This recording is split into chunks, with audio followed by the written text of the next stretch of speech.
half of the jobs in the United States, a highly developed country, is threatened today to be replaced in the next 10, 15 years by artificial intelligence, robotization, three-dimensional printing.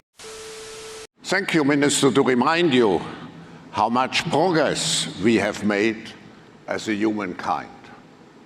And when I was speaking here 7 years ago, after having written a book about the fourth industrial revolution, I showed how this revolution will change how we live, how we act, how we communicate, how we produce, and how we consume. Now, we are speaking not just about the fourth industrial revolution. We are speaking about the transition of humankind into a new era. And I did something maybe unusual.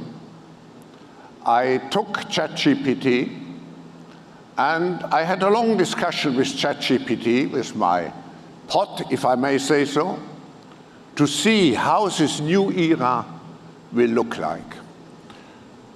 And finally, I had about 20 pages of text, and I asked ChatGPT, summarize the text and tell me now, based on our discussion, how will the new era, the intelligent era, look like?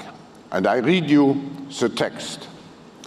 Envisioning a future propelled by the technologies of the fourth industrial revolution, we see a new dawn of human civilization where artificial intelligence, robotics, the Internet of the Things, 3D printing, genetic engineering, quantum computing become the foundations of our daily life.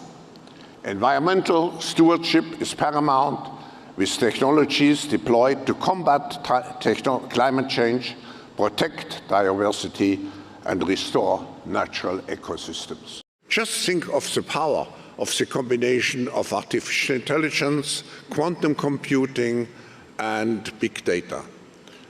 So it's a combination of the different technologies which really bring the fundamental change. And finally, I think we have to be prepared for a world where we see a fusion of our physical, our digital, and our biological dimensions. So it will be a world integrating the physical, biological, and the digital dimensions. So it will be a new world.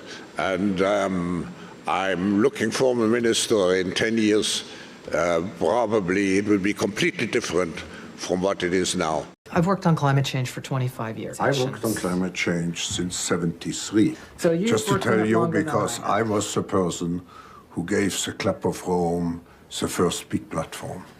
I share with you the concern, and I think we can solve those issues only if we repair our global architecture and our global system. But you never have heard from me political statements or economic statements which are, let's say, in any way influencing political personalities. Penetrates the cabinets. Fourth industrial revolution will lead to is a fusion of our physical, our digital, and our biological identities. Can you imagine that in 10 years when we are sitting here, we have an implant in our brains, and I can immediately feel, because you all will have implants, and we measure your brain waves, and I can immediately tell you how the people react, or I can feel how the people react to your answers. With such concrete proposals and ideas of how we can really create, I would say, a new world order. The World Economic Forum is now very much engaged into this initiative of shaping a great reset for the post-corona era. Steps we are undertaking to have business leaders accepting to report on the ESGs. The COVID-19 crisis would be seen in this respect as a small disturbance in comparison to a major cyber attack.